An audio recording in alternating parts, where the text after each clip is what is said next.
This video is sponsored by Squarespace. At WPPI this year in Las Vegas, I finally had the chance to get this camera in my hands and photograph a model at the Canon booth setup. It's a very cool setup with Mylar. I photographed with this camera with Sanjay for one of the budget photography gear shootouts, so you can check out that video when it comes out. Definitely a fun one. But as you know, if you are watching this, I don't like to talk about cameras that I've never used before, because then I'm just reading spec sheets and analyzing things that I have absolutely no idea about because I've never had the camera in my hands. So finally have the camera in my hands, and now we can talk about it. I am a Canon explorer of light, so you'll probably note that I will like this camera overall. I mean, I haven't actually formed too much of an opinion about it, other than it reminds me of a camera that I love, the Canon M50 Mark II.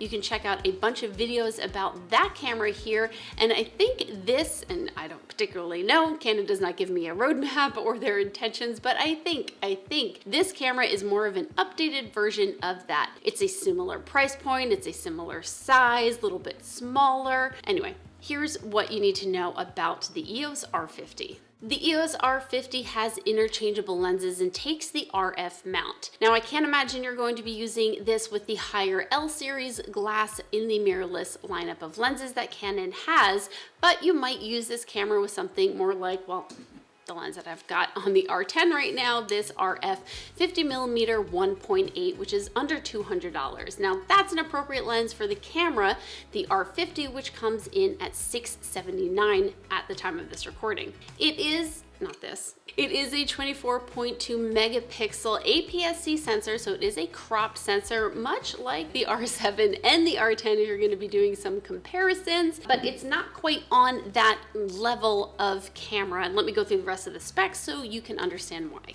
Just as an overall, some of the other specs you're going to want to know, it does 4K uncropped movie at up to 30 FPS, oversampled from 6K. It has the dual pixel CMOS autofocus 2 in there, so it's going to be really fast. When I was using this camera, I definitely noticed a difference between, let's say, the autofocus system in the R5, but it wasn't difficult and it wasn't the level of, let's say, the M50 Mark II that I'm comparing this camera to a lot in my head. It was a little bit more advanced than that, but not quite as advanced as some of the other Canon cameras in the mirrorless lineup. It shoots up to 15 FPS electronic and up to 12 FPS electronic first curtain shutter. So it's fast, but not super fast. Although, you know, 15 FPS, we used to only shoot sports with that. So, I mean, it's fast. It's gonna be able to keep up with your kids at the very least. With more of the video specs, you can shoot longer than 30 minutes with this camera, which is something we're seeing a little bit more of from Canon,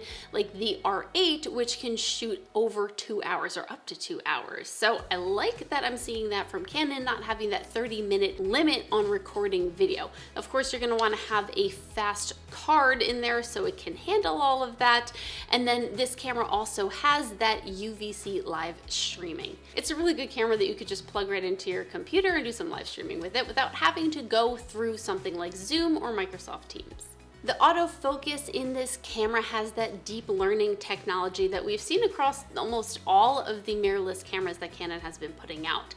It has subject detection, so it knows if it's a motorcycle or an animal or a human, and it's just going to make focusing that much easier. That's one of the best things about all of these mirrorless cameras, is the fact that autofocusing is now not taking up your entire brain power when you're photographing. It just isn't something that you have to worry about so much anymore, so you can concentrate on so many other factors, like talking to the people in front of you that you're photographing, or maybe turning the camera around on yourself really easily and vlogging, which I think is something that this camera is really meant to be for, although Canon hasn't told me that. But again, looking at the similarities between the M50 Mark II and this camera, I really think it's great for vlogging, be able to turn around on yourself, and of course that longer than 30-minute record time supports my little theory. Before we get any further in this video, let me tell you about this video sponsor, Squarespace.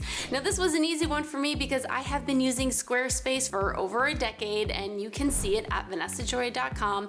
I decided to use Squarespace so long ago because it was one of the easiest, and still is, one of the easiest ways to make a website out there, hands down. Squarespace is a platform where you can create beautiful custom websites in just a few minutes. Choose from a plethora of templates where you can easily plug and play your own work.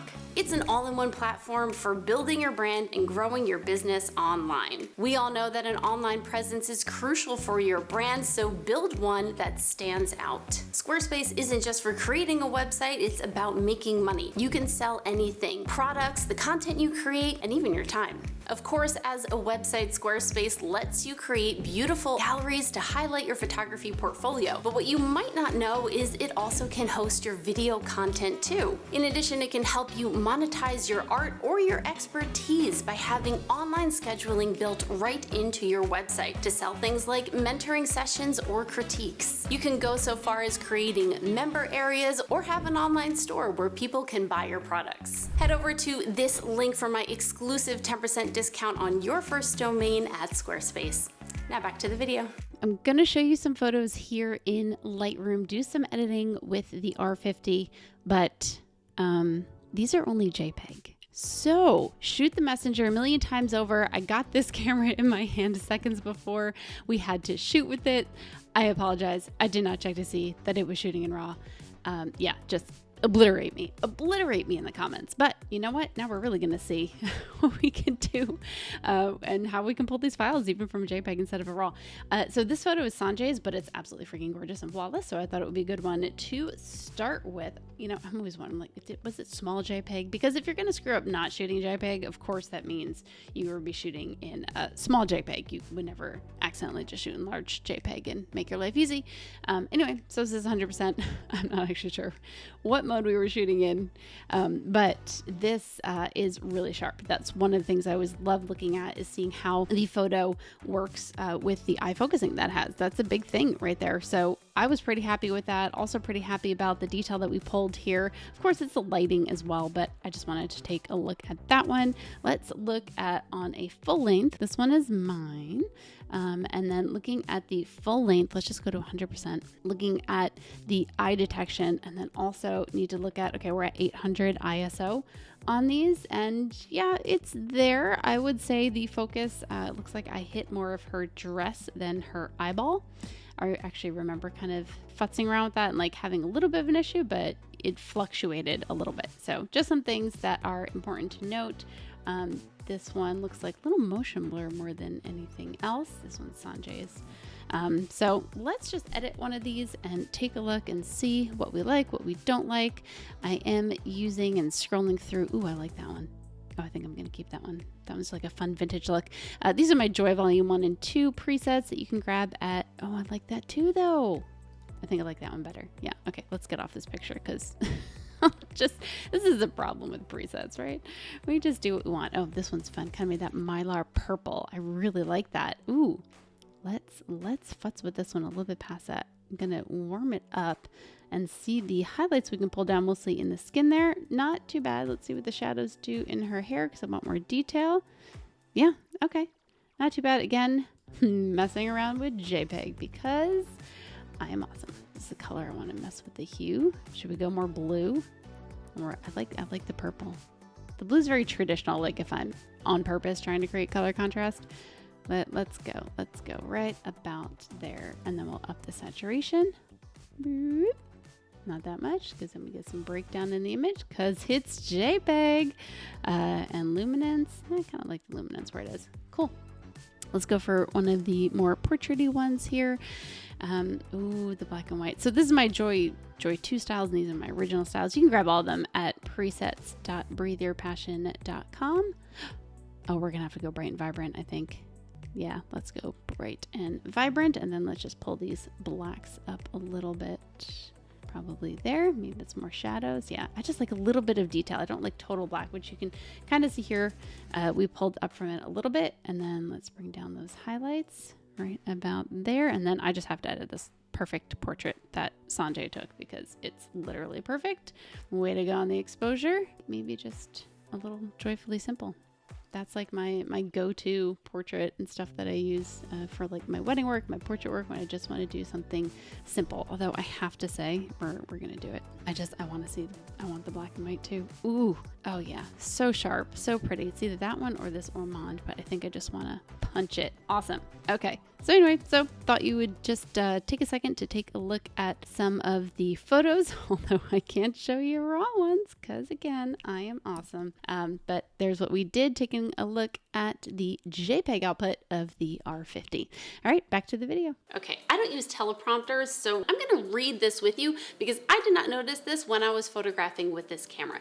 It has something called Advanced A+ Assist, and here's what that does for you. It enables great imagery even in difficult settings such as night views or backlit scenarios. Overexposure is automatically reduced so you can capture dynamic scenes or bright portraits, and multiple continuous shots are taken to create beautiful night images or macro photography with a deeper depth of field. Sounds like something like it's doing some sort of HDR processing within the camera. I'm gonna be truthful with you, I did not use that. I did not look at that. I just had this camera in my hand for all of 15 minutes and I was using it in a portrait scenario and a well-lit scenario, so none of that came into play with my personal experience. But hey, if it's a feature that's going to help me shoot in low light or backlit situations, it's always going to be a plus. Now, along those same thoughts with vlogging, this camera and also the R8 has this close-up movie demo mode. So you flip the camera around to yourself and let's say that you're someone who does this and shows off a product. Maybe it's lipstick, maybe it's a camera, and every once in a while you do this and you want the focus to be on the thing that you're showing off versus your face. Well, that's what this close-up movie demo mode is all about. It ensures that the correct subject is in focus. This mode quickly switches focus from the on-camera subject to an object that is presented towards the camera's lens. It's ideal for those videos where you're showing off a product, makeup demos, cooking videos, even a video like this one. I just like that Canon is looking at those kinds of things because they are a little bit a point of frustration. For example, when I'm doing this, I know that if I want you to focus on here, I can't put it here.